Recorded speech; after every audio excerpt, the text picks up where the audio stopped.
You are watching Live OK Television. Life OK समाचारको साथमा Balvatika school Pepsicola learning made simple Jiva live to your style wellness mall natural way to improve your health.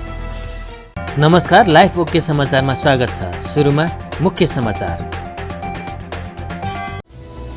थप 2622 जनामा corona संक्रमण पुष्टि। प्रतिनिधि सभा विघटन भएको भन्दै नेपाली कांग्रेसले राष्ट्रिय सभामा विरोध। बागमती प्रदेशको बैठक अवरुद्ध।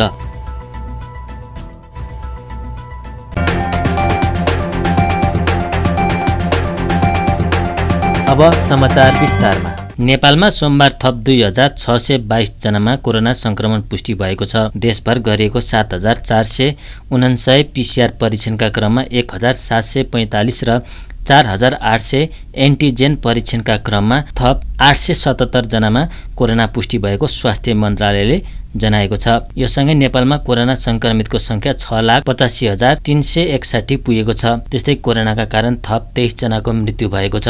हालसम्म नेपालमा 9,248 जनाले कोरोनाका कारण ज्यान गुमाएका छन्। त्यस्तै थप 2,211 संक्रमित निको हुँदा हालसम्म नेपालमा 6,11,029 जनाले कोरोना संक्रमित जितेका छन्। हाल नेपालमा 25,690 सक्रिय संक्रमित आइसोलेसन र 317 जना क्वारेन्टाइनमा छन्। हालसम्म नेपालमा 33,76,041 वटा पीसीआर र 2,08,276 वटा एन्टिजेन परीक्षण गरिएको छ।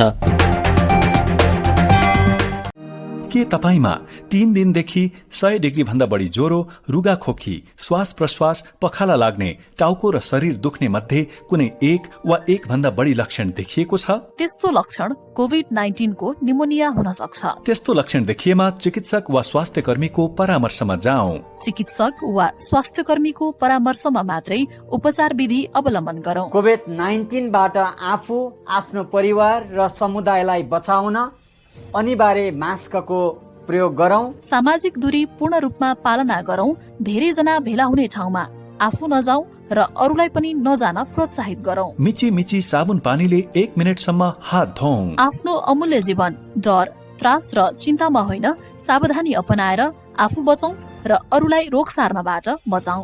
प्रदेश सरकार, आन्तरिक मामिला तथा कानून मन्त्रालय, संचार रजिस्ट्रारको कार्यालय, बागमती प्रदेश। चट्याङ, हुरी, बतास, भूकम्प, बाढी पहिरो, आग लागे यस्तो विपद कुनै पनि बेला जतासुकै आउन सक्छ। विपदबाट बच्न पूर्व तयारी नै उत्तम उपाय हो। विपदका बेला सरकारले प्रवाह गर्ने सूचनामा ध्यान दिउँ। प्रत्येक टोलमा एउटा खुला ठाउँ बनाउने उत्प्रेरणा जगाऊ। त्यही खुला ठाउँले विपदमा ज्यान जोगाउँछ। तर चट्याङ आउँदा घरबाट बाहिर ननिस्क्यौं र विद्युतीय सामग्री प्रयोग नगरौं। यस्ता जुनसुकै विपदमा बालबालिका र वृद्धवृद्धलाई थप सहयोग र संरक्षण चाहिन्छ। आफू पनि बचौं र उहाँहरूलाई पनि बचाऊ। प्रदेश सरकार, आन्तरिक मामिला तथा कानून मन्त्रालय, संचार रजिस्ट्रारको कार्यालय, बागमती प्रदेश। सरकारले संविधानको मर्म र भावना विपरीत प्रतिनिधि सभा विघटन भएको भन्दै नेपाली कांग्रेसले राष्ट्रिय सभामा विरोध जनाएको छ। राष्ट्रिय सभाको सोमबारको बैठकमा कांग्रेसका राष्ट्रिय सभा सदस्य रमेश जङ रायमाझीले प्रतिनिधि सभा विघटनको विरोधमा कालो क्याप देखाएर विरोध जनाउनु भएको हो। संसदमा कालो झण्डा देखाउन नमिल्ने भएकाले कालो क्याप देखाएको उहाँले बताउनुभयो। उहाँले आफूले कहिले पनि सदनमा कालो क्याप लगाएर नआएको भए पनि सोमबार विरोधकै लागि कालो क्याप लगाएको बताउनुभयो। कोरोना महामारीका कारण सडकमा प्रदर्शनका लागि आउनु उपयुक्त नभएको भन्दै उहाँले सांकेतिक विरोध गरिएको जिकिर गर्नुभयो। रायमाझीले सरकारले कोरोना संक्रमण रोकथाममा प्रभावकारी काम गर्न नसकेर आरोप लगाउनुभयो। उहाँले अहिले मुलुकमा भ्रष्टाचारले जरा गाडेको आरोप लगाउँदै कोरोना विरुद्धको खोप खरिदमा पारदर्शिता कायम हुनुपर्ने माग गर्नुभयो। फरक प्रसंगमा सांसद रायमाझीले संसदबाट पारित चुच्चे नक्सा अहिले जनक शिक्षा सामग्री केन्द्र लिमिटेडबाट प्रकाशित पाठ्य पुस्तकमा किन उल्लेख भएन भनी सरकारसँग प्रश्न गर्नुभयो। नेता प्रचण्डलाई बोकेर हिँड्दाखेरि प्रचण्डसँग हात हलाउँदै उसमा पार्टी एकता भयो भनेर हात मुठी बजार्दै आउँदाखेरि प्रचण्ड पथमा उहाँलाई याद भएन। आज 5 दलको राजनीतिक गठबन्धन गर्दाखेरि नेपाली कांग्रेस प्रचण्ड पथमा गयो भनेर उहाँ कुन मुखले, कुन नैतिकताले आज भन्दै हुनुहुन्छ? कुन मुख छ उहाँसँग, कतिवटा मुख छ बोल्ने, त्यसकारण कुन हिसाबले उहाँ बोल्दै हुनुहुन्छ आज यो। त्यसकारण सम्मानीय अध्यक्ष महोदय मार्फत उहाँको ध्यान दृष्टिको पुगोस्, यो कुरा पुगोस् भन्ने चाहन्छु म। र सामन्त गोयल जब इन्डियाबाट रका प्रमुख बालुवाटार छिरे, उनी बालुवाटारमा आउँदाखेरि उनले के खाना बोकेर आएका थिए, के डिनर खानुभयो प्रधानमन्त्रीले? हिजो यो हामीले सदनमा सङ्घीय संसदभित्र हामीले चुच्चे नक्सामा एकजना मानवले बाहेक सबै मानवले हस्ताक्षर गरेको चुच्चे नक्सा कहाँ हरायो? आज कहाँ गयो? उहाँकै क्याबिनेटमा रहेको शिक्षा मन्त्री मन्त्रालयले प्रकाशन गरेको किताबमा आज चुच्चे नक्सा छैन। कहाँ गयो उहाँको राष्ट्रवादी? कहाँ गयो उहाँले देखाएको चुच्चे नक्सा? त्यो नक्सा चाहियो हामीलाई आज। त्यसै हिजो हामीले हस्ताक्षर गरेर मात्र भएन, त्यो नक्साको खोजीमा हामी छौँ। सम्मानीय अध्यक्ष महोदय, अध्यादेश 3 वर्ष सरकारको प्रमुख हुनुभयो, प्रधानमन्त्री रहिराख्नुभयो, प्रधानमन्त्रीको कार्यभार सम्हालिराख्नुभयो, अनि नागरिकता विधेयक उहाँलाई ल्याउनु परेन त्यतिखेर। जब राजनीतिमा लेनदेनको हिसाब कुरो चलो मधेसको पार्टीहरूसँग, जसपासँग, अनि जब विवादितको कुरा गयो अनि सरकारमा लानको लागि नागरिकताको मुद्दालाई लिएर, नागरिकताको मुद्दा हामीले तपाईँको भने अध्यादेश मार्फत मुलुक चलाउने, अनि विघटन गरेको भोलिपल्ट अध्यादेश प्रतिपल्ट अध्यादेश ल्याउने, त्यो कुराको कार्यशैलीको म होर भर्त्सना गर्न चाहन्छु। स्वयं स्वेच्छाचारी ढङ्गले हिँड्नुभयो र पटक पटक उहाँले संसद विघटन गर्नुभयो। सम्मानीय अध्यक्ष महोदय, म आज यो संसदको गठन भएदेखि यो सदनमा उपस्थित छु। म आजसम्म यो सदनमा यो रूपमा प्रस्तुत भएको थिइनँ। म आज अर्कै रूपमा, आज संसद विघटन गरिएपछि नेपालको संविधान मिचिसके प्रधानमन्त्रीले प्रतिनिधि सभा विघटन गरिसकेपछि लाखौँ मान्छे सडकमा कालो झण्डा बोकेर निक्लिनु पर्ने बेला थियो। संविधानलाई धोधा बनाएको विरुद्धमा निक्लिनु पर्ने थियो। तर 5 राजनीतिक गठबन्धनको कारणले, उनको सुझबुझको कारणले अहिले कोरोनाको बेलामा सडकमा निक्लेर जनतालाई जोखिम अवस्थामा पुर्याउनु हुँदैन भनेर गरिएको अवस्थामा आज म यो सदनमा मैले कुनै दिन पनि आफ्नो टोपी लाएँ होला, अरू चिज लाएँ होला, आज म क्याप लाएर प्रवेश गरेको छु। सदनमा कालो झण्डा देखाउने अवस्था नभएको कारणले आज सम्मानीय अध्यक्षज्यू मार्फत प्रधानमन्त्रीको कदमको विरुद्धमा यो सदन मार्फत हुर्के थाहा पाओस् विरोधको सहयोग हो, यो कालो झण्डाको रूपमा मैले यो प्रस्तुत गरेको छु सम्मानीय अध्यक्ष महोदय। त्यसकारण मैले सुन्दरहरेचा नगरपालिका र मोरङमा बस्दा पनि यो क्याप मैले आजसम्म लगाएको थिइनँ। म गेटअप परिवर्तन गरेर आएको यो झण्डाको रूपमा मैले आज सिम्बोलिक रूपमा यो सरकारको विरुद्धमा र प्रतिनिधि सभा विघटनको विरुद्धमा यो आवाज उठाइरहेको छु सम्मानीय अध्यक्ष महोदय। त्यस्तै नेकपा माओवादीका सांसद नारायण काजी श्रेष्ठले आन्तरिक राजनीतिमा विदेशी हस्तक्षेप ननिम्ताउने काम प्रधानमन्त्रीबाटै आएको आरोप लगाउनुभयो। राष्ट्रपतिको सहयोगमा एकपछि प्रधानमन्त्री केपी ओलीले अर्को प्रतिगामी कदम चालेको उहाँको भनाइ छ। राष्ट्रिय सभा अधिवेशन तत्काल अन्त्य नगर्न आग्रह गर्दै प्रतिनिधि सभा नभएका बेला यस सभालाई लोकतन्त्रको रक्षा र जनताको आवाज उठाउने थलोका रूपमा निरन्तरता दिनुपर्ने उहाँले बताउनुभयो। प्रधानमन्त्री केपी ओलीले राष्ट्रपतिको सहयोग साथ एकपछि अर्को गरी प्रतिगामी कदम चाल्दै देशलाई प्रतिगमनको दिशामा धकेल्ने काम गरिएपछि अहिले देश प्रतिगमन र अग्रगमनको द्वन्द्व सङ्घर्षको बीचबाट गुजिराखेको छ। हामीले एकपटक प्रतिनिधि सभा विघटन गर्ने प्रतिगामी कदमलाई असफल बनायौँ, तर प्रतिगामी कदम पूर्ण रूपमा असफल हुन सकेन र अहिले पनि प्रतिगामी कदम फेरि प्रतिनिधि सभा विघटन 2 अन्तर्गत चालिएको छ र हामीले त्यसलाई पुरा परास्त गर्न सकिराखेका छैनौँ भने अर्कोतिर प्रतिगमन पनि आफ्नो योजनाअनुसार सम्पूर्ण संविधान र लोकतन्त्रलाई समाप्त गरेर प्रतिगामी निरङ्कुशतान्त्रिक राजनीतिक प्रणाली स्थापित गर्ने उत्कर्ष बिन्दुमा पुगिसकेको छैन र म चेतावनी दिन चाहन्छु, त्यो कहिले पुग्ने पनि छैन। त्यस्तो सपना कसैले नदेखे हुन्छ। हामी प्रतिगमनलाई हर हालतमा परास्त गरी छाड्नेछौँ। यही प्रतिगमन पुरै उत्कर्षमा नपुगेको कारणले नै प्रतिनिधि सभा विघटन भएको अवस्थामा पनि धन्य छौँ कि आज हामी राष्ट्रिय सभामा छौँ सम्माननीय अध्यक्षज्यू। त्यसैले यो राष्ट्रिय सभा समक्ष म प्रारम्भमै 3वटा विशेष अपिल गर्न चाहन्छु। यो राष्ट्रिय सभा तत्कालै अन्त्य गर्ने, अधिवेशन तत्कालै अन्त्य गर्ने दिशातिर नसोचियोस्। सम्बन्धित सबैले यसबारेमा ध्यान जाओस्। प्रतिनिधि सभा नभएको बेलामा यसलाई कुनै पनि हालतमा अन्त्य गर्नु तत्काल हुँदैन। दोस्रो कुरा, यसलाई जनताको आवाज मुखर गर्ने थलो र संविधान र लोकतन्त्रको रक्षाको निम्ति सङ्घर्ष गर्ने औजार र थलोको रूपमा यसलाई सदुपयोग गरिनुपर्छ सम्माननीय अध्यक्षज्यू। र तेस्रो कुरा, सम्माननीय अध्यक्षज्यू यहाँ कुन पार्टीको पहिला हुनुहुन्थ्यो, त्यो पार्टीका माने कुन गुटको हुनुहुन्थ्यो सोच्ने बेला छैन। यहाँ सम्माननीय अध्यक्षज्यू सम्मानित राष्ट्रिय सभाको अभिभावकको ओहदामा हुनुहुन्छ। त्यसैले केपी ओलीलाई व्यक्तिगत रूपमा सहयोग गर्ने भूमिकाबाट मात्रै आफूलाई सोच्नु हुने छैन र राष्ट्रिय सभाको गरिमा र संविधान र लोकतन्त्रको रक्षाको पक्षमा आफूलाई उभ्याउनु हुनेछ भन्ने आशा र अपेक्षा पनि मैले गरेको छु, गर्न चाहन्छु। तर कता कता निरङ्कुशताको छिटा, अहिले प्रतिगमनको छिटा यही सदनभित्र पनि आउन थालेको महसुस भइराखेको छ। यही सदनमा मैले आधा घण्टा बोलेको छु श्रीमान सम्माननीय अध्यक्ष महोदय, तर आज 20 मिनट समय हुँदाहुँदै नदिने भनेर हुकुम जारी गरियो 15 मिनटको रूपमा। यो राष्ट्रिय सभाका पार्टीहरूको पनि समझदारी गर्नु पर्दैन, पहिलाको परम्परालाई हेर्नु पर्दैन। त्यसकारणले यो चाहिँ कुण्ठित गर्ने दिशातिर गइँदैछ, त्यसो गर्नु कुनै पनि हालतमा उपयुक्त छैन। यसप्रति पनि म आपत्ति व्यक्त गर्न चाहन्छु। बैठकमा नेकपाका सांसद देवेन्द्र दाहालले पुनर्स्थापित प्रतिनिधि सभाले यसअघि प्रभावकारी काम गर्न नसकेको उल्लेख गर्दै मुलुक अब निर्वाचनमै जानुपर्ने बताउनुभयो। सांसद दाहालले आफ्नो दलका नेतालाई प्रधानमन्त्रीबाट हटाउन अदालतमा लाइन लागेको दृश्य अनौठो देखिएको धारणा व्यक्त गर्नुभयो। उहाँले प्राकृतिक प्रकोपपछि उद्धार र राहतमा जुट्नुपर्ने अहिलेको आवश्यकता रहेको जिकिर गर्नुभयो।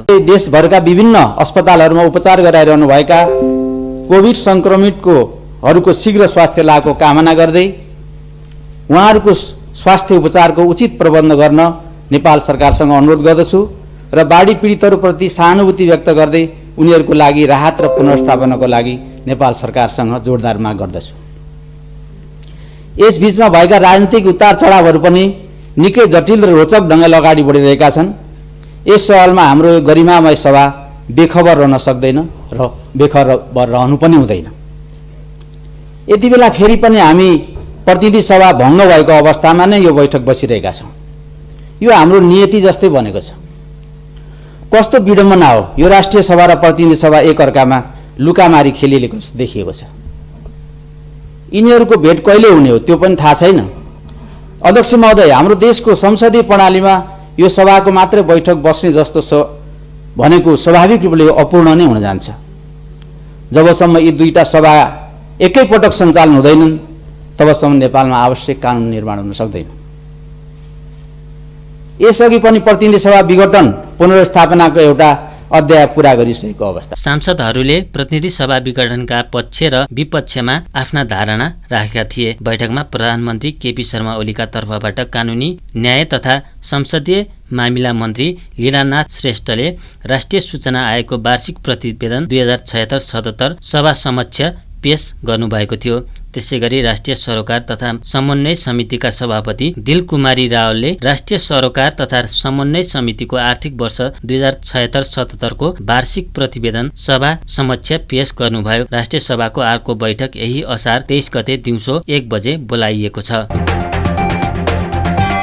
बागमती प्रदेशको सोमबारको बैठक पनि अवरुद्ध भएको छ। सोमबार बसेको बैठकको सुरुवातमै प्रतिपक्षी दलहरूले अवरोध गरेपछि संसद बैठक अनिश्चितकालको लागि स्थगित भएको हो। सोमबार बैठक सुरु हुने बित्तिकै प्रतिपक्षी दलहरूले उठेर विरोध जनाएका थिए। नेकपा माओवादीको संसदीय दलको नेता शालिग्राम जमकट्टेलले प्रदेश सरकारले ल्याएको बजेट प्रदेशवासीको हित विपरीत भएको भन्दै त्यसलाई सच्याएर नल्याएसम्म संसद चल्न नदिने बताउनुभयो। उहाँले सरकारले अपारदर्शी ढङ्गले बजेट ल्याएको आरोप पनि लगाउनुभयो। आजको यस बैठकमा शून्य समय र विशेष समयको कार्यक्रम नरहने बेहोरा जानकारी गराउँदछु। मान्य सदस्यज्यूहरू, के राख्न खोज्नुभएको हो?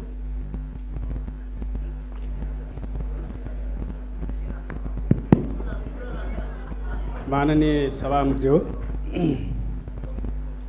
प्रदेश सभाको योभन्दा अगाडिको अस्तिको बैठकमा हाम्रो दल र त्यसै गरी प्रतिपक्षी दल लगायत हामीले विशेष गरी प्रदेश सरकारको बजेटसँग सम्बन्धित केही विषयहरूलाई हामीले गम्भीरतापूर्वक प्रदेश सभामा राखेका छौँ र हामीले प्रदेश सरकारले ल्याएको बजेटलाई अवरुद्ध गर्ने, यो बजेटको छलफलको प्रक्रियालाई रोक्ने हाम्रो कुनै मनसाय होइन। हाम्रो ठहर के हो भने अहिले प्रदेश सरकारले जुन बजेटमा जुन कुराहरू ल्याएको छ, जुन कार्यक्रमहरू ल्याएको छ, त्यो यो प्रदेशवासीको हितमा छैन, यो समग्रमा यो देशको हितमा पनि छैन। त्यसैले यो अलिकति अपारदर्शी पनि छ, यो केही पेटी इन्ट्रेस्टहरूमा आधारित पनि छ भन्ने हाम्रो निष्कर्ष। त्यसैले त्यो कुराहरूको बारेमा सरकारसँग एउटा निश्चित निष्कर्षमा नपुगिकन र सरकारको मुख्यमन्त्रीज्यूसँग बसेर त्यो विषयमा हामीले हाम्रो कुराहरूको बारेमा एउटा समझदारीमा नपुगुन्जेल, एउटा निष्कर्षमा नपुगुन्जेल प्रदेश सभाको यो कारबाही अगाडि नबढियोस् भन्ने हाम्रो माग हो र त्यसैले यो प्रदेश सभाको कारबाही अगाडि नबढाउन म सभामुखज्यूलाई अनुरोध गर्दछु। धन्यवाद। मान्य सदस्यहरू बस्नुहोला। मान्य सदस्यहरू, अब यो बैठक अर्को सूचना नभएसम्मको लागि यही स्थगित हुन्छ। सभामुखले बस्नका लागि पटक पटक आग्रह गर्दा पनि प्रतिपक्षी दलले उठेर विरोध जनाएपछि बैठक अर्को सूचना नआएसम्मका लागि बैठक स्थगित गरिएको हो। सरकारले पार्टी र गुटगत रूपमा असन्तुलित बजेट ल्याएको भन्दै प्रतिपक्षी दलहरूले प्रदेश सभामा लगातार विरोध गर्दै आएका छन्। नेकपा माओवादी केन्द्रको अवरोध जारी रहेपछि प्रदेश सभाको सोमबारको बैठक पनि अवरुद्ध भएको छ।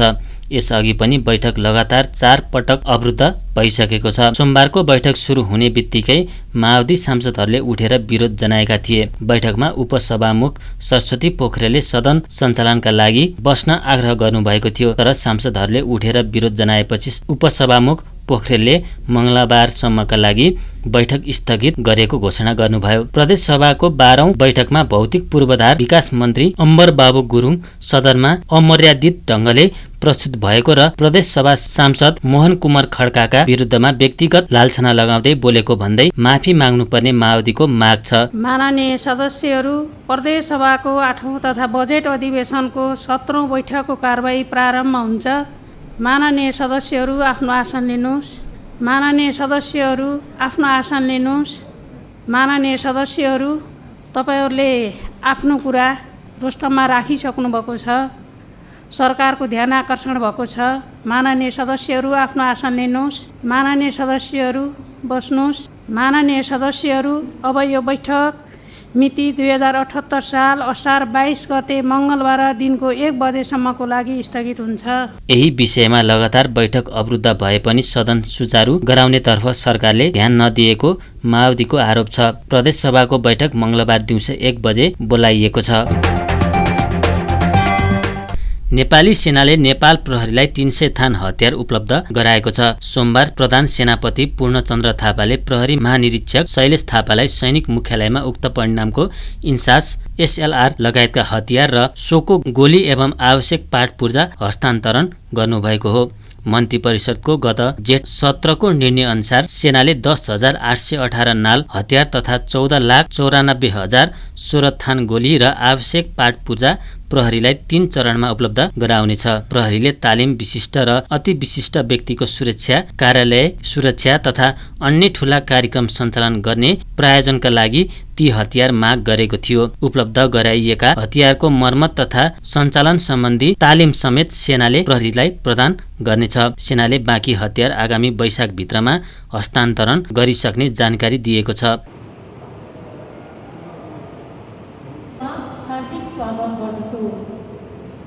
नेपाल सरकार मन्त्री परिषदको 2018 को एमुनेसन गोटा 14,94,016 उपलब्ध गराउन व्यवस्था मिलाइयो। यस प्रकार सर्वप्रथम व्यवस्था नीति तथा योजना महानिर्देशकज्यूबाट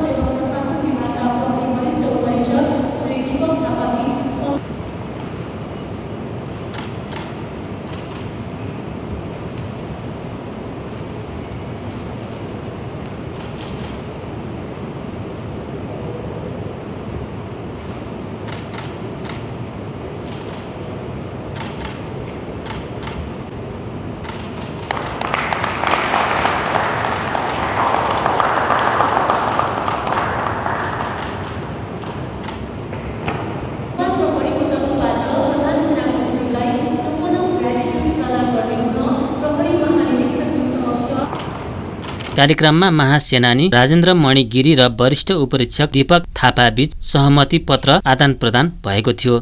शान्ति सुरक्षा कायम गर्ने सन्दर्भमा उत्पन्न हुने अवस्थाको प्रतिकार्य समेतमा प्रयोग हुने उक्त हतियारले प्रहरी क्षमता अभिवृद्धि गर्ने बताउनु भएको छ। यसअघि सेनाले सशस्त्र प्रहरी बल नेपाललाई सन् 2020 जुलाई 29मा 600 थान इन्सास हतियार उपलब्ध गराएको थियो।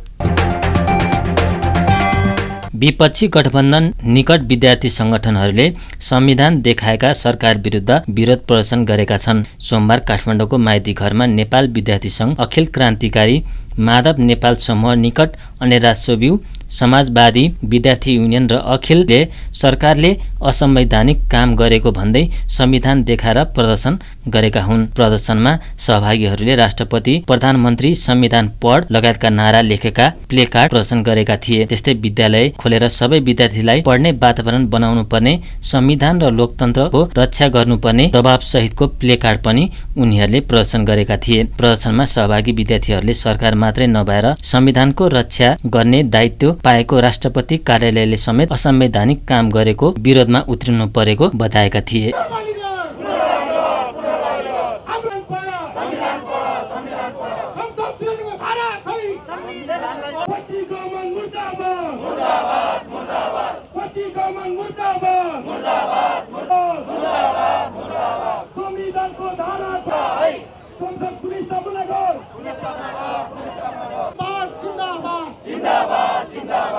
संवैधानिक सर्वोच्चता कायम गर, कायम गर, कायम गर। होशियार, होशियार। संविधानको धारा खै, संविधानलाई पढ है। संविधानको धारा खै, जिन्दाबाद, जिन्दाबाद। संयुक्त विद्यार्थी आन्दोलन जारी छ, जारी छ, जारी छ। हाम्रो आन्दोलन जारी छ, जारी छ, जारी छ। हाम्रो आन्दोलन जारी छ। लोकतन्त्र जिन्दाबाद, जिन्दाबाद, जिन्दाबाद। गणतन्त्र जिन्दाबाद, जिन्दाबाद। प्रतिगामी मुर्दाबाद, मुर्दाबाद, मुर्दाबाद। प्रतिगामी मुर्दाबाद, मुर्दाबाद, मुर्दाबाद। भ्रष्टाचारी होशियार, होशियार, होशियार। मूलभूत रूपमा नेपालको संविधान केपीओले पढ्नु भएन। नेपालको संविधानलाई, जनताको संविधानलाई केपीओले सधैँ कुल्चिने काम गरिरहनु भयो। नेपालको 76 धाराहरूलाई सधैँ के अरे चाहिँ कुल्चेर समाप्त गरेर आफ्नो पैतालामाथि राख्ने काम गर्नुभयो। हामी जोड्न चाहन्छौँ, नेपालमा केपीओले धेरै उखान टुक्का त पढ्नुभयो, तर नेपालको लोकतान्त्रिक गणतन्त्र ल्याएको संविधानलाई एकचोटि बालुवाटारमा बसेपछि हेर्नु भएन र जनताको संविधानलाई मास्ने, कुच्ने, समाप्त पार्ने काम गर्नुभएको छ। नेपालको संविधानले दिएका प्रदत्त गरेका अधिकारहरूलाई केपीओले एकचोटि मनन गर्नु पर्यो। राष्ट्रपति विद्याभण्डारले मनन गर्नु पर्यो। जो राष्ट्रपति नेपालको संविधानको रक्षक हुनुहुन्छ, केपीओलेका अवैधानिक कदमहरू, अवैधानिक चाहिँ बाटाहरूलाई चाहिँ उहाँले रबनी स्ट्याम्प ढङ्गले छाप लाउने काम गर्नुभएको छ। उहाँलाई एकचोटि नेपालको संविधानका धाराहरू मूलभूत रूपमा चाहिँ नेपालको कार्यकारिणीले चाहिँ अपनाउनु पर्ने धाराहरू हेर्नका निम्ति म अनुरोध गर्न चाहन्छु। 76 4को चाहिँ त्यो धाराको प्रयोग संसदमा हुनुपर्ने हो।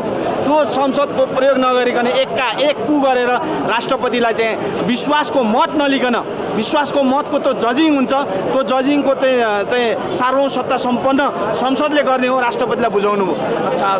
अझै बाँकी नै छ, धारा 76(5) अझै बाँकी नै छ।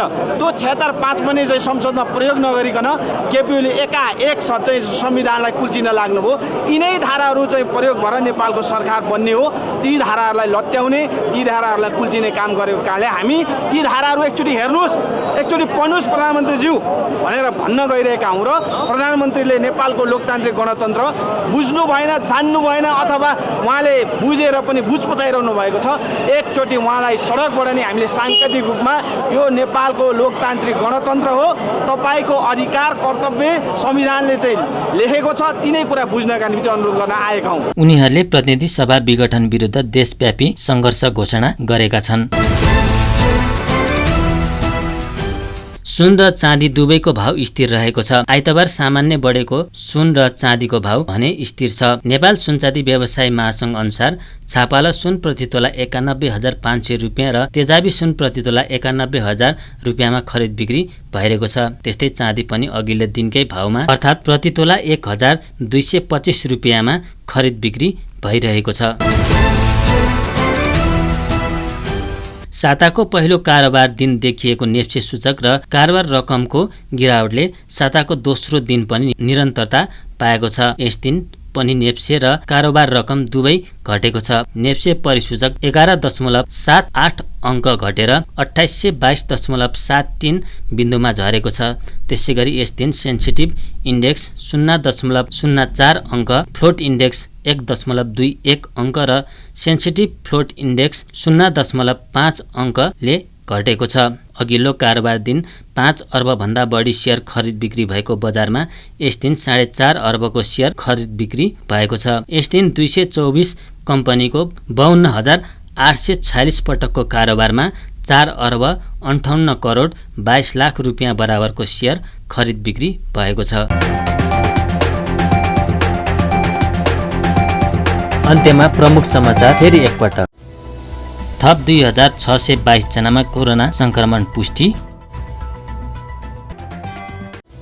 प्रतिनिधि सभा विघटन भएको भन्दै नेपाली कांग्रेसले राष्ट्रिय सभामा विरोध। बागमती प्रदेशको बैठक अवरुद्ध। हस्त अहिलेका लागि लाइफ ओके समाचार यति नै। हेर्दै गर्नुहोला लाइफ ओके टेलिभिजन। नमस्कार।